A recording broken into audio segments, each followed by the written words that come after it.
To start, you're going to need 100 coins minimum and to have unlocked World 5-2. Additionally, you can help speed up travel time by using carry, but preferably dash on if you have that pixel. Okay, first off, we're going to need to clear our inventories. You can do this by consuming, selling, or storing items at shops. Now, we need to head over to Flopside first floor, flip down to the back street, and head down to the card shop.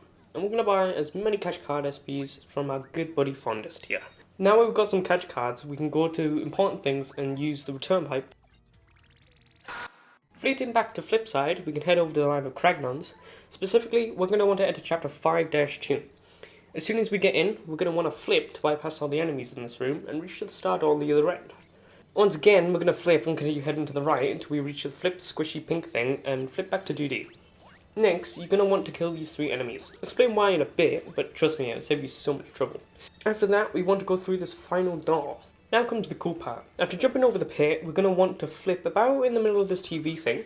Then by pressing 1 and 2 at the same time, we will open up this quick action menu, and we're going to want to press left on the D-pad and then use the catch card. The card is going to capture this Amazing Daisy, and because it's an SP card, it's a guaranteed catch. And boom. That's our business, right there. Now, if you could only afford 1 card, what you want to do now is head back to Flipside using the return pipe, and down to Flopside.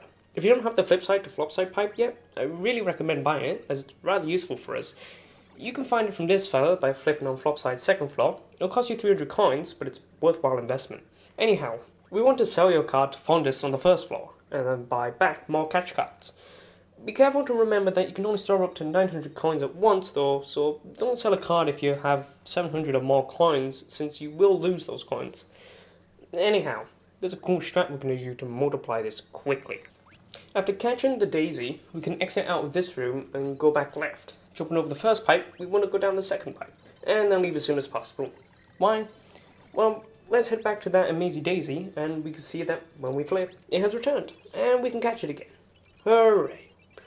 Repeat this until you run out of cards, and head back to Fondest to sell some cards, to buy more catch cards, to repeat this process. If you don't want to hear why this works, you skip to 3:15. But trust me, it's kind of cool.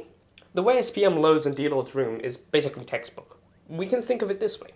When Mario is in the middle of 3 rooms, the room to his left and the room to his right are both loaded, as he could enter either of them at any time. But if Mario was to move to the room to his left, then because he cannot enter the room on the right, it loads everything inside, so there is less bandwidth to being taken up on the hardware. Now when Mario goes back to the middle room, the room on the right will load again, ready for if Mario returns. And when Mario does return, it spawns everything in again as if it was a fresh new room.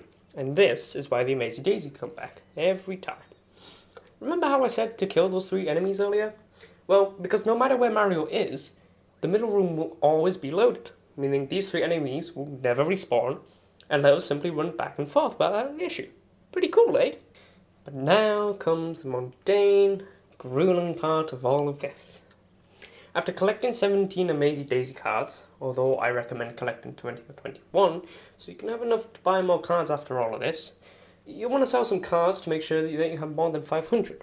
Oh, right, and make sure your inventory is clear. Now that we have 500 at minimum, we're going to want to leave Fondest and go back to the elevator to head up to the second floor and pop to an auto shop. Now, you want to press up twice to get to the gold medal quicker and buy it.